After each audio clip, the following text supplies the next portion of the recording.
Irmãos amados,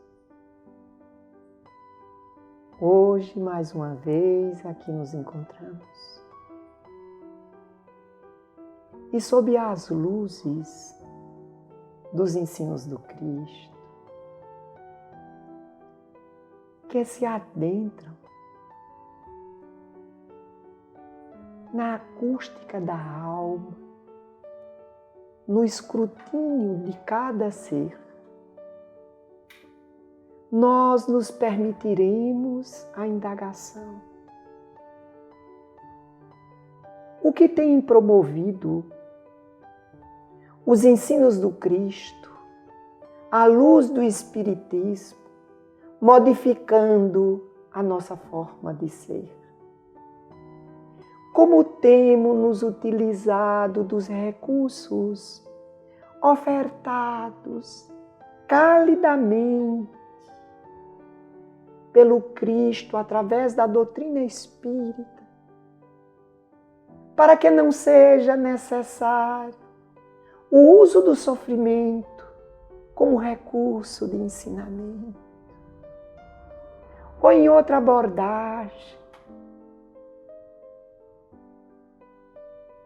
como nós temos utilizado tais recursos para mais celeremente conquistarmos o equilíbrio e a felicidade.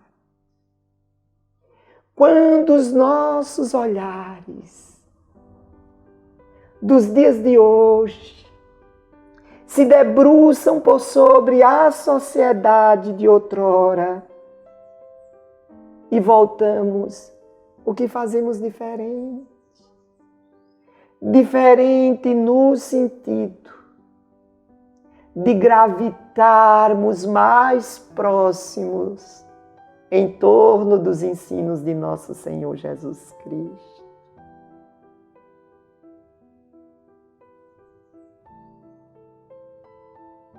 Meus irmãos, no livro Missionário da Luz, mais uma obra magistral de André Luiz, através da psicografia do nosso querido e sempre presente Chico, nós vamos encontrar um diálogo dele, André Luiz, com o orientador espiritual Alexandre. E Alexandre nos diz que a reencarnação é o meio e a educação divina poderemos entender a plenitude, o equilíbrio, a felicidade é o fim. Vamos degustar um pouco essa citação. A reencarnação é o meio.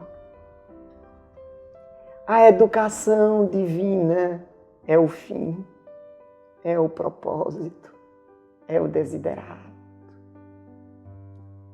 Só nessa pequena expressão, quantos recursos para degustarmos. Ora, olhem quantas coisas implícitas. Então, nós temos a proposta da educação divina, o projeto pedagógico apresentado à sociedade terrena, em aulas esparçadas. Poderíamos até dizer, se utilizando da nomenclatura dos nossos dias, que aqueles outros que falavam de Deus, nosso Pai, ainda que em aulas soltas, ainda que em capítulos liberados,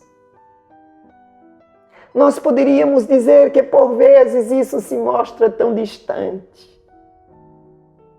Que seria o nosso EAD? Mas aí vem-nos o Cristo e Jesus. É a proposta divina trazida a todos nós. Jesus torna Deus presente. São as aulas presenciais. Mas identifiquemos que o Cristo vem preparar esses multiplicadores. E poderemos dizer, sem medo de errar, com o advento doutrinário espiritista, que esses multiplicadores serão os pais, que vão albergar esses espíritos. E quanto conhecimento nós temos recebido.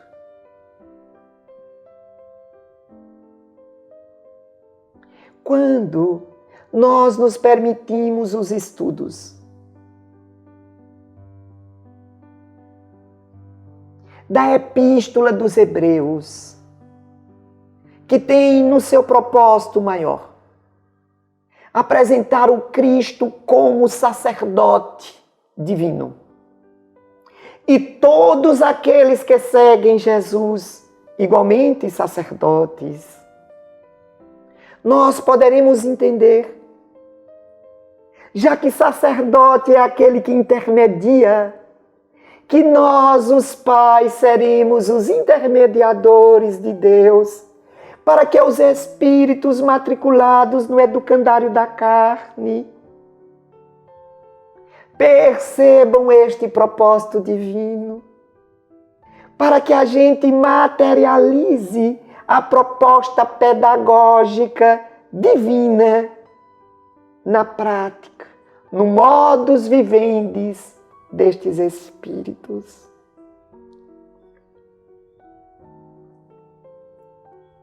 A doutrina espírita vem nos auxiliar de forma lúcida, acabando com a discussão de outrora, no século XIX. A grande discussão era se os pais passavam a informação psicológica para os filhos. Porque se tinha a ideia dos filhos, ou melhor, dos espíritos sendo criados a partir da proposta gestacional e para alguns, no momento do nascimento. E a doutrina espírita elucida o porquê das diferenças e o porquê das similitudes. E nós queríamos rogar aos pais, aos avós,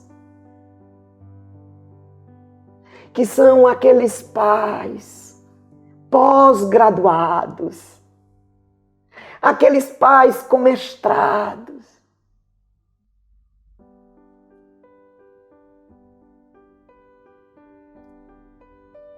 que há uma necessidade de entendermos que os espíritos que vêm à condição de filhos e netos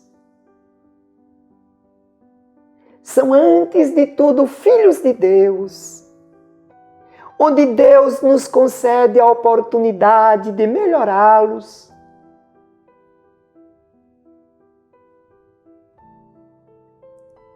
e nós temos que perceber que esses espíritos, estando na condição multimilenária, trazem seu arcabouço psicológico, espiritual, o somatório das suas experiências e pela trajetória da humanidade, nós percebemos que os erros suplantam os acertos na coletividade, que os desvios são maiores do que a proposta da evolução e do equilíbrio. Nossos filhos são espíritos.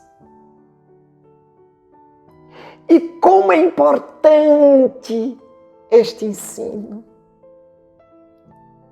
Porque 2000 anos depois do Cristo, os pais ainda veem os filhos, muitas vezes, como brinquedos, como posse. E isso não tem permitido a visão de profundidade. Pais, antes de tudo, são preceptores, são orientadores. Porque percebamos, se os pais são convocados à condição de intermediários, do alto nome de sacerdotes na terra, a proposta educacional pede o nome de professor. Então vamos nos lembrar. Porque Allan Kardec, no livro As Obras Póstumas, vem nos dizer que a educação, mais do que a instrução, é o recurso a promover a evolução moral da humanidade. Para promover esta mudança na trajetória da humanidade. E o que é educação? Etimologicamente falando, educação vem de uma palavra latina, educare, que é a junção de ex e de ducere. Ex é sair, tirar, botar para fora. E ducere é guiar, mostrar. Então nós vamos tirar os recursos divinos, à luz do conhecimento doutrinário espiritista, porque sendo os espíritos, antes de tudo, filhos de Deus, mas essas potencialidades divinas em germe. E os pais, a condição de professores, vão fazer com que eles saiam deste casulo para guiá-los na conquista do mundo lá fora. Olha que belo. Qual a diferença, então, de educação para a instrução? A instrução está dentro do ambiente doutrinário. É passar os conhecimentos. Se estivéssemos dentro de uma abordagem de Rubem Alves, é aquela visão dos pais dos dias de hoje, que só preparam os filhos para a conquista do mercado competitivo, quando assim o fazem. E passam essa caixa de ferramentas do mundo pragmático, que só tem a duração do período que estamos na carne.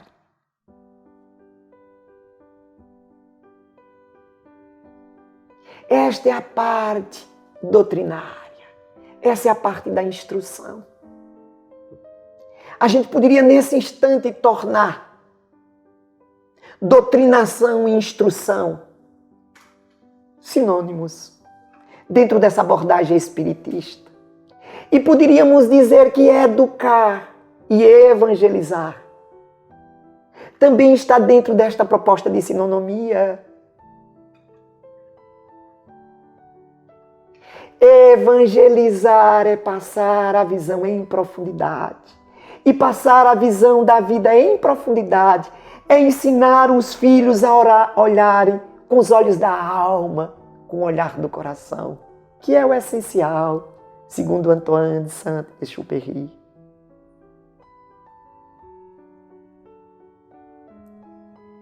Os pais terão a responsabilidade de passar a plataforma onde será erigida a evolução. Diante desta plataforma, toda e qualquer proposta terá sido válida.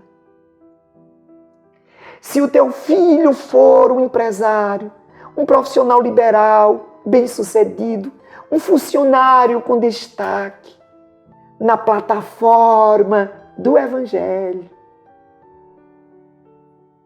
devidamente evangelizado, ele não somente contribuirá para uma sociedade melhor, mas construiremos de ação de publicidade.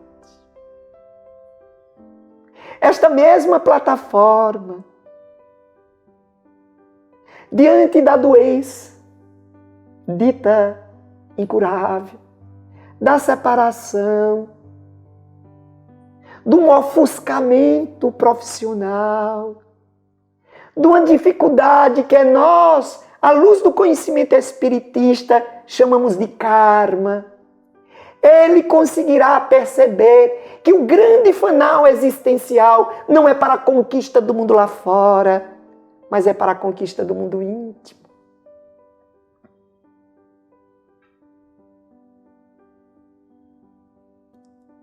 Observemos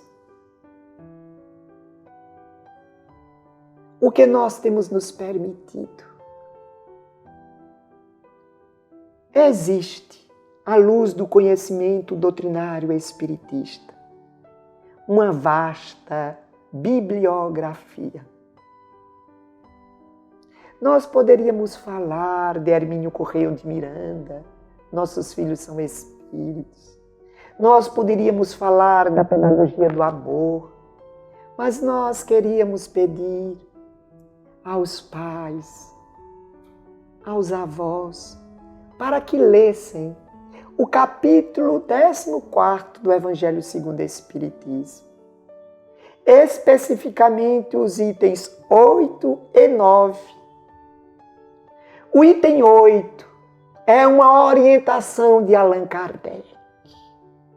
Esse menestral divino, este bardo de Deus, que cantarola a imortalidade, que vem explicar os conflitos daqueles dias e na lucidez de pedagogo de Deus ele consegue ver.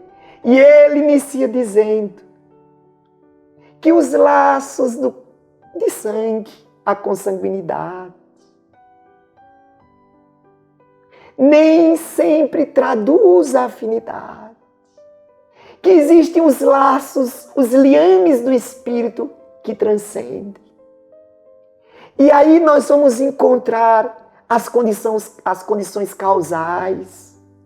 No mesmo ambiente familiar, espíritos afins, simpáticos, e espíritos adversários.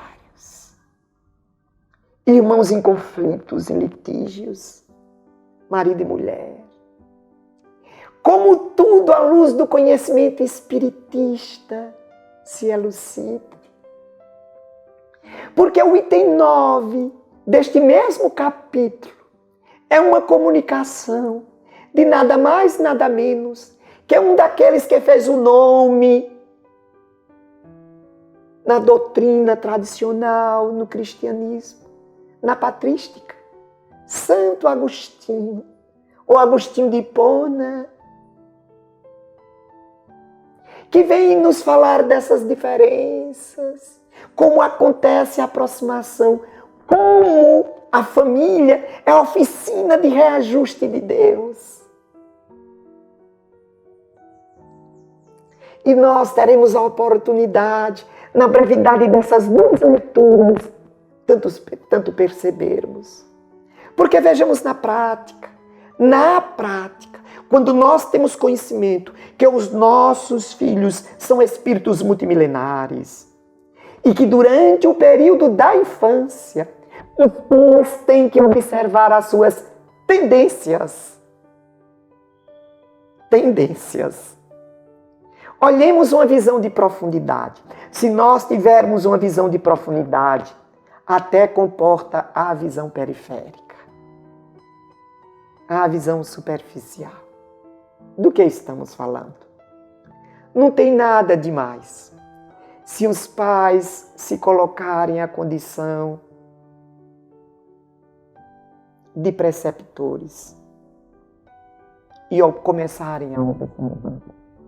Porque à luz do conhecimento doutrinário espiritista, a reencarnação, ela tem processos. E que o contato dos pais, especificamente da mãe com o espírito reencarnante, dá-se antes mesmo da concepção. Então existe um contato no plano espiritual do espírito reencarnante com os pais, preceptores. E aí, a partir da fecundação, dá-se a junção desse espírito, que durante esse trâmite se alheia do seu pretérito. É por isso que Emmanuel, em uma psicografia de Chico, ofertada a Clóvis Tavares, vem dizer que os pais vão poder escrever no filho que será a página em branco. Olha que coisa. Então, durante este trâmite de 9 meses, nós teremos literalmente 2 espíritos num corpo físico. E a fusão psicológica desses 2 psiquismos promoverá uma mudança. E que se os pais, a condição de espiritistas, porque a quem mais dado, mais será cobrado, perceberão essas mudanças. Nós perceberemos se é um espírito afim, que chega para fortalecer, potencializar, pelo carinho, pelo envolvimento, pelo encadeamento do processo. Ou se é um espírito que tem preferências, se é um espírito vinculado à mãe e tem raiva do pai, a repulsa que até mesmo a mãe terá para com o companheiro. Se é um espírito vinculado ao pai, o sofrimento que passa a mãe. E como envolve o pai que tem uma dificuldade. Se tiver esse olhar desde esse período, e que deve acompanhar em profundidade até os 7 primeiros anos, não terá maiores comprometimentos para fazer a festa do chá de revelação. E quantas abordagens, porque os pais, como se não fossem espíritos também multisseculares, como se não existisse um evangelho do Cristo, à luz do conhecimento doutrinário espiritista, cria uma condição fantasiosa, sem perceber a responsabilidade. Se nós tivermos o olhar de profundidade, cabe até mesmo o olhar superficial. A chegada de um filho é motivo de enlevo, de festa, de alegria, claro. Mas é motivo, mais do que nunca, da luz da alma que é o Evangelho. Se nós decoramos o quarto, se pensamos na roupagem, não nos esqueçamos que a proposta maior é para o embelezamento do espírito. E o espírito mostra a fealdade. E quantas vezes os pais são cegos. Eu tive a oportunidade de reencarnar num período em que não tinha televisão, pelo menos onde morava, e que as mães tinham que obrigatoriamente serem pedagogas. E a minha mãe é uma pedagoga nata. E ela trazia as histórias nas noites enluaradas, na varanda, para que nós conciliássemos o sono harmonizados. E dentre tantas histórias que ela contava, ela narrava dos filhotes de uma coruja, em que a coruja os perde, e ele ainda sem pele, sem penas, com os olhos saltados, promovia até pavor em quem olhava. Mas a coruja, ao procurá-lo, dizia: vocês não viram os filhotes belíssimos, em que nada passam diante dos seus olhos? E todos que ela perguntavam diziam: não, não. Os filhotes que nós percebemos eram horríveis, dava medo, não chegava nem perto. Mas ela só via a expressão do seu sentimento. E quantas vezes os pais assim não são? Porque os pais preceptores, os pais cristãos e evangelizadores perceberão os seus filhos egoístas, em desalinho sexual, agressivos. E isso não é motivo de escândalo. E escândalo é não ver. Escândalo é potencializar. Porque esta é a proposta. Se os pais percebem, combaterão. Se os pais identificam, se o filho é egoísta, o brinquedo deverá ser um brinquedo que obrigue a participá-lo em equipe. Mas nos dias de hoje de tecnologia, onde os pais estão preocupados somente na manutenção física, quando chegam em casa cansados e os filhos na expectativa querem mais que os filhos se ocupem e não os importunem porque estão cansados, segundo eles, para dar qualidade de vida.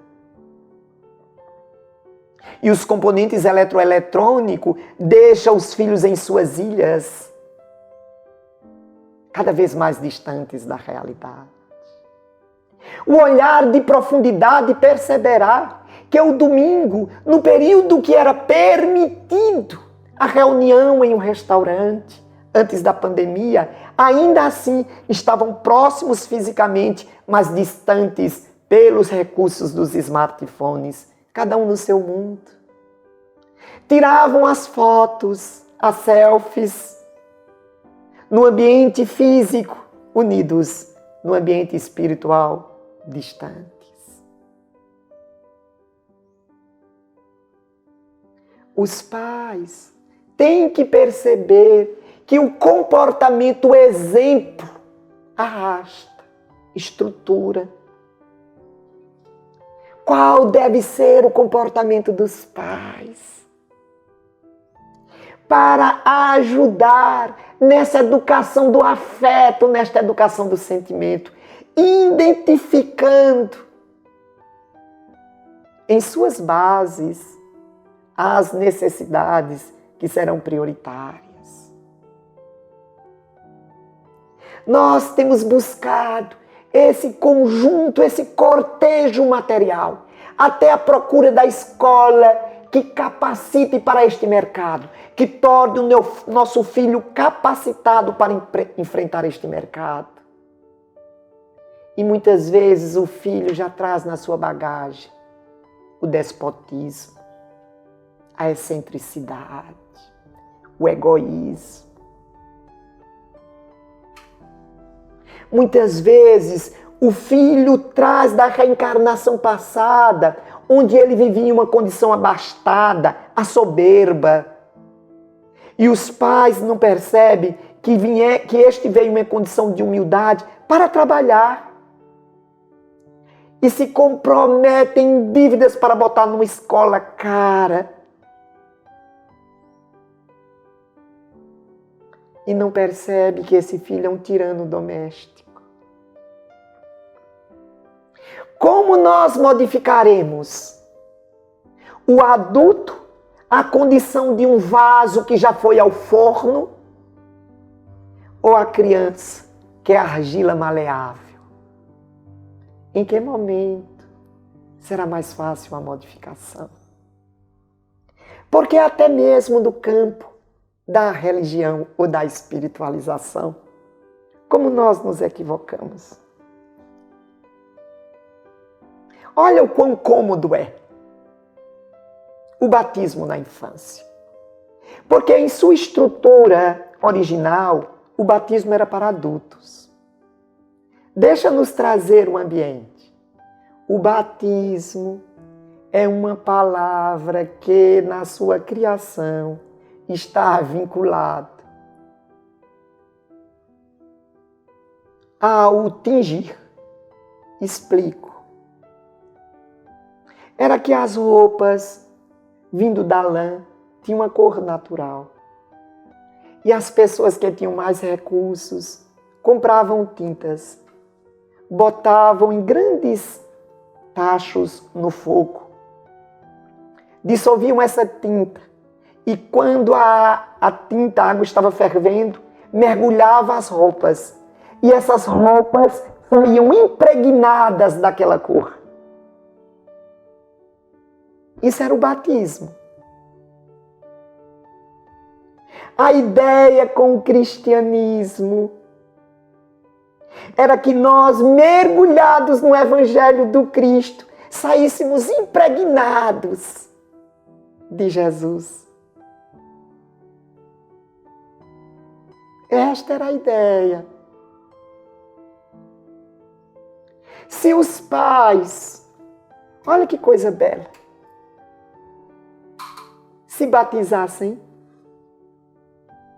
toda a família estaria batizada, porque os pais, impregnados do Cristo através do exemplo, teriam os filhos crescendo nesse ambiente.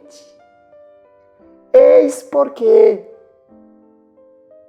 nós vamos encontrar em Atos dos Apóstolos, no capítulo 19, versículo 5, para os estudiosos, escrito por Lucas, o mesmo evangelista, quando Paulo pergunta o que foi que eles escutaram quando João os batizava.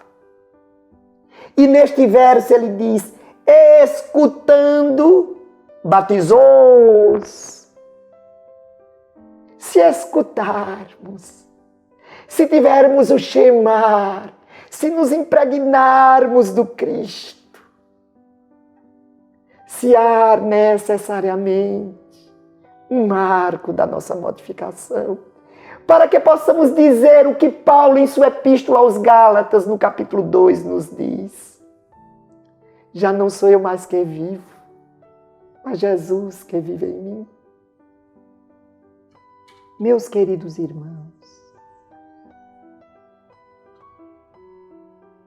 nos permitamos perceber a riqueza e a explicação fundamentada na proposta da reencarnação. A reencarnação é a justiça divina. E nós sabemos que às vezes nas dificuldades do cotidiano, as experiências nutridas pelos nossos desvios de comportamento crescem como muro em paredes grossas, distanciando. Tem pessoas que, não percebendo a necessidade de aproveitar que está a caminho para pedir desculpa ou desculpar, escolhe outros roteiros, como se pudesse promover a evolução com a diversidade, com o ódio, com a mágoa e o rancor na alma. Então o alto propõe essa proximidade, e quando vamos dizendo não, o alto vai colocando em nichos cada vez menores, e é comum no mesmo ambiente familiar a diversidade entre pais e filhos, a briga entre irmãos. Imaginemos, queridos irmãos, a dor como dardo envenenado, trespassando o coração de uma mãe, que verá a amiga emocionada e, entre aspas, apaixonada pela filha, onde ela se realiza na condição maternal. E ela igualmente mãe, procura esse sentimento no espírito e não encontra, e se maldiz. Se acha a terra infértil. E se pergunta por que não tem esse sentimento em sua alma. Porque até mesmo tem repulsa de afagar a filha. Imagine não existisse a doutrina espírita a explicar que naquele primeiro relacionamento, na amiga, tem um reencontro de almas queridas, por inúmeras vezes irmãs, mães e filhas amigas. E ela pode ser aquela que alberga como filha a mulher que promoveu a separação outrora, a amante do marido. E se tivermos essa visão lúcida, entenderemos a particularidade da escolha e muitas vezes a filha, ainda no mundo infantil, criando intrigas entre pai e mãe, fazendo escolhas. E o alto pede então em sua lucidez para que percebamos e nos modifiquemos. Se fôssemos fazer uma abordagem do ponto de vista psicológico, e vamos acelerar um pouco por conta da quantidade de informações, que este é motivo para um seminário, talvez mais adiante, quando estivermos de novo reunidos, assim o façamos.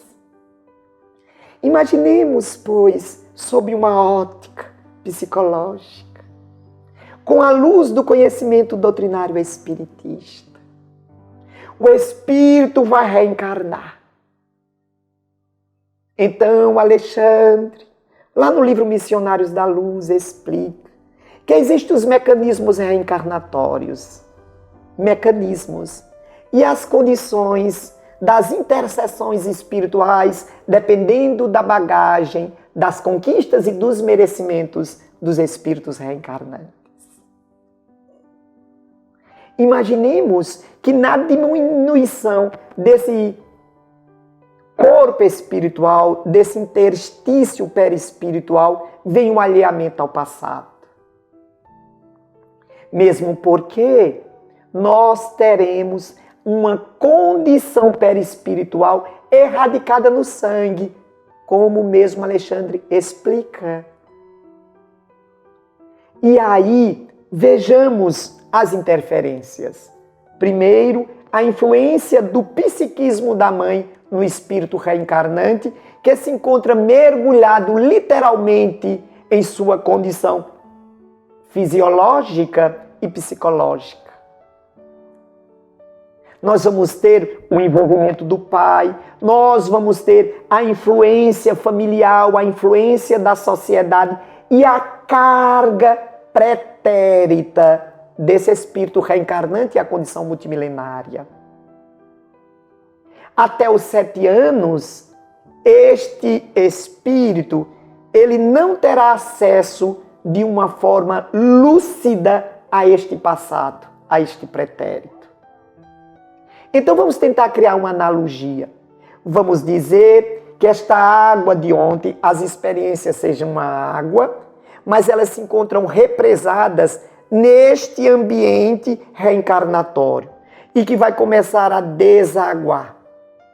E vão ser liberadas comportas quando chegar a puberdade, onde a pineal deixará de atravancar, de inibir a maturidade sexual. E quando ela deixa, as águas do ontem vão se misturar com as águas represadas nessa encarnação. Em uma outra observação, poderíamos dizer que esta água se foi filtrada, se os pais foram realmente os preceptores, se evangelizaram mais do que doutrinaram. Esta água se encontra límpida. E ainda que venha água suja de ontem, quando ela se homogeneizar, será mais limpa que a água de ontem. Claro que não ficará tal qual estava.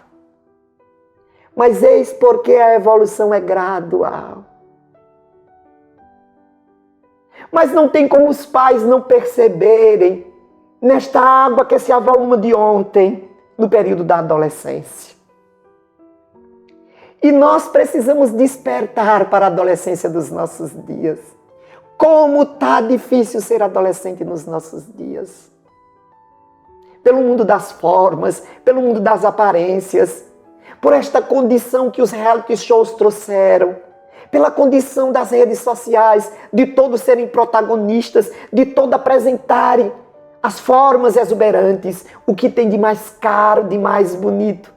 Quase sempre, ou quase nunca, pleno, ou quase sempre vazio. Se esses adolescentes não tiverem esta plataforma, sucumbirão a essas águas, patrimônio deles, avolumadas pelo desajuste social. Como podem os pais saberem de tanto lá fora e tão pouco de dentro? Como podem os pais não falarem sobre espiritualização, sobre morte e vida, propósito existencial?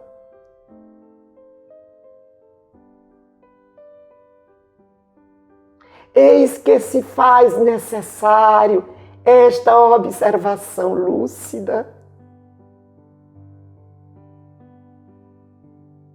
No livro O Consolador,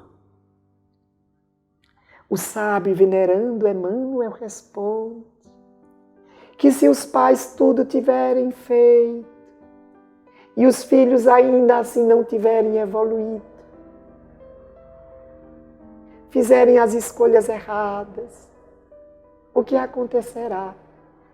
E Emmanuel responde que diante da lei não tem comprometimento, mas o afeto, o sentimento que vincula, fará com que esses pais, ainda no plano espiritual, ajudem os filhos que estão à retaguarda, sem dor. É a proposta de ajudar. Mas quando os pais falem, terão a brasa na consciência. A doutrina espírita é lucida, ajuda. São muitos componentes. Os componentes contidos no processo reencarnatório. Por isso, não há nada demais no ambiente festivo, na decoração, na riqueza dos detalhes, no chá de revelação, desde que antes de tudo isso, tem a preparação espiritual, a visão do que está acontecendo, a aproximação do plano espiritual, a responsabilidade. Porque no vaso da vida, se colocarmos as grandes pedras, ficam espaços até para os grãos. Mas se preenchermos a vida com grãos, não fica espaços para as pedras que erigem o ser para a imortalidade. Quantos detalhes, quantas tessituras. Para que tenhamos a ideia, eu acho que cabe a experiência, dentre tantas, trazida por Divaldo. Ele narra que certa feita, após uma palestra, uma mulher chorava. E na fila que ia cumprimentá-lo, o choro dela chamou a atenção. E ela, ao se aproximar, disse: Senhor Divaldo, eu não sou espírita, mas pediram para que eu viesse falar contigo. É que minha filha, desde que nasceu, não vem aos meus braços. Pelo contrário, quando eu agasalho, ela chora, somente se acalenta nos braços do Pai. ela já cresceu, já está indo à escola. E de manhã eu preparo o de jejum. Ela se levanta e vai até a cozinha. Se o pai estiver ao meu lado, ela fica. Se o pai não estiver, ela volta para o quarto. Eu já tentei de tudo. E me disseram que a doutrina espírita explica. E disseram que talvez isso seja o karma, que eu a tenha machucado no passado e ela hoje me rejeita.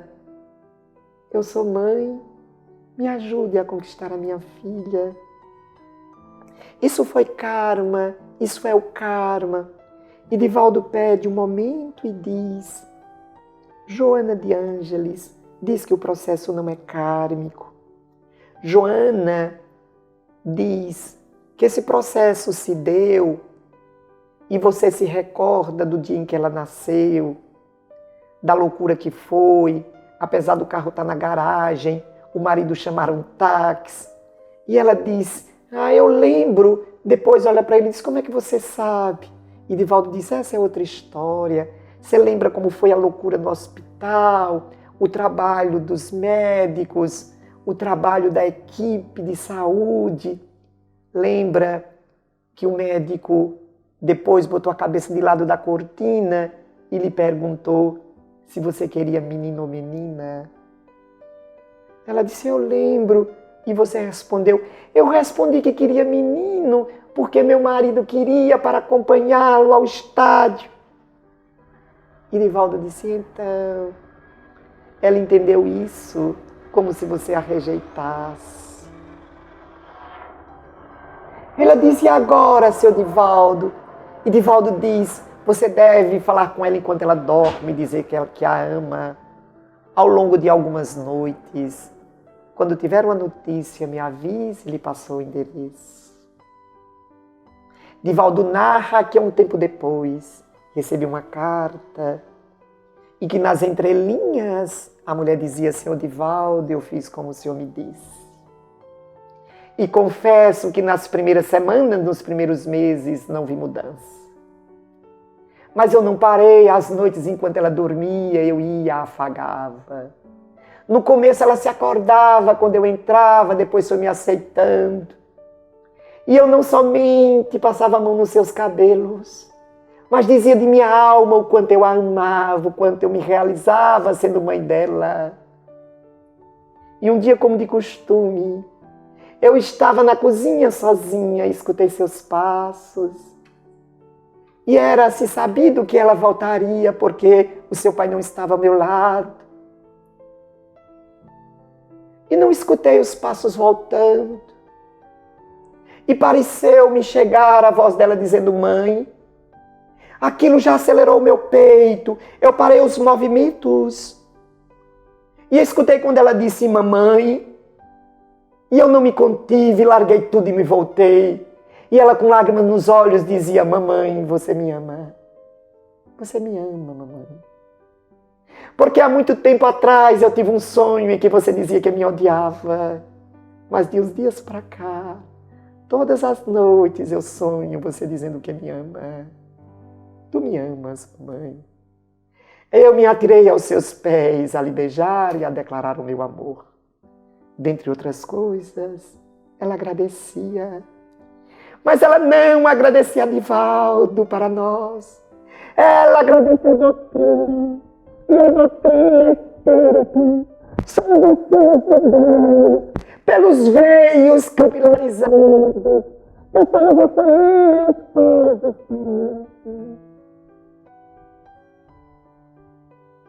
todos aqueles que se dizem cristãos são preceptores.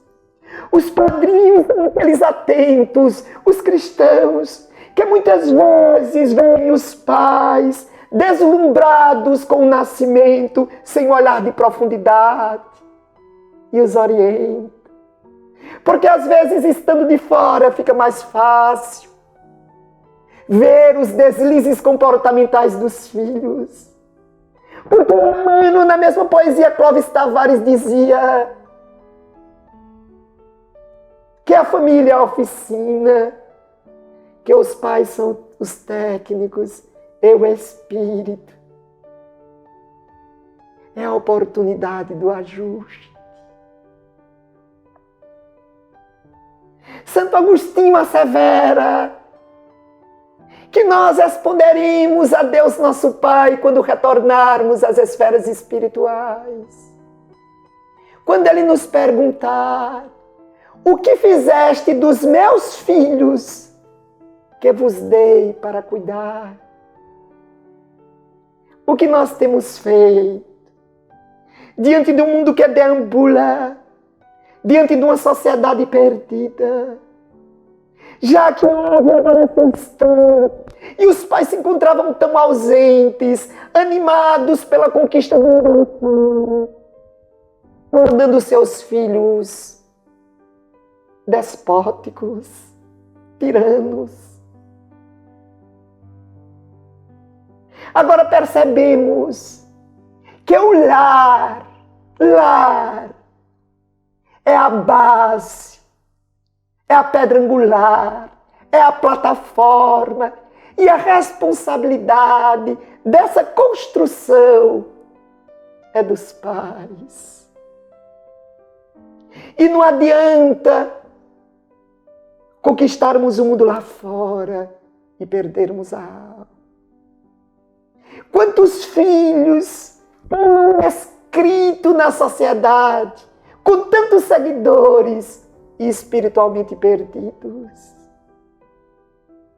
Ó pais, que temos feito na construção de um mundo melhor? O que temos feito? Porque a misericórdia divina se torna cada vez mais abrangente. Com os recursos da concessão de Deus, nós temos a oportunidades de tratamento.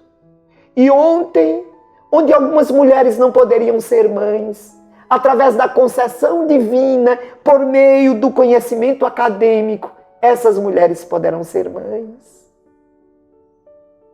Mas que nós nos apercebamos e não somente doutrinemos, instruamos os nossos filhos, mas eduquemos, evangelizemos. Quem não percebe, queridos irmãos, os 10 caminhos da sociedade? E onde a condição causal, se não no lar? Onde deveríamos observar para implementar os recursos de melhoria e crescimento? Irmãos amados, são dias em que mais do que nunca a ação dos pais e familiares se torna necessária. Que saibamos, à luz do Evangelho, reuni-los no banquete, no ágape, onde o pão do Cristo é compartilhado e onde os pais trarão a certeza da imortalidade e o exemplo de comportamento, para que quando falarem do Evangelho, os filhos não titubeiem. Porque mais do que nunca, para os dias de hoje, não vale faça o que eu digo e não faça o que eu faço. Envolvidos neste ambiente de amparo e de auxílio, nos preparemos para o nosso paz.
Senhor Jesus,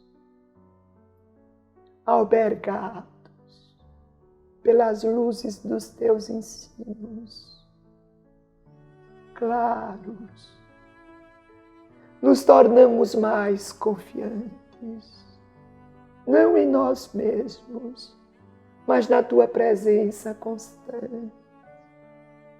Como não perceber, Jesus, o teu amor contínuo, esparzido?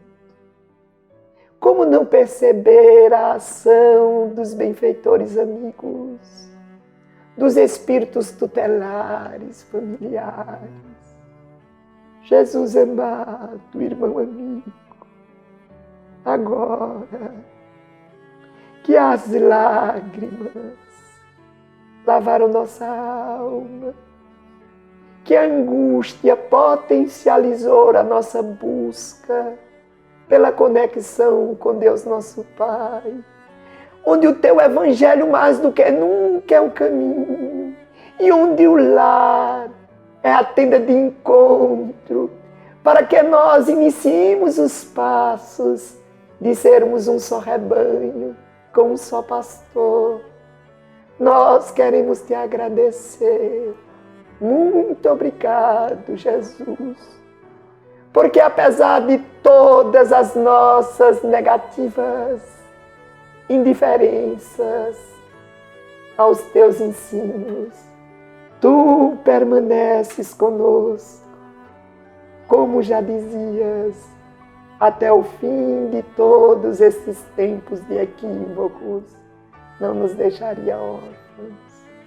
Que a tua divina luz e infinita paz permaneça conosco hoje e sempre. Que assim seja.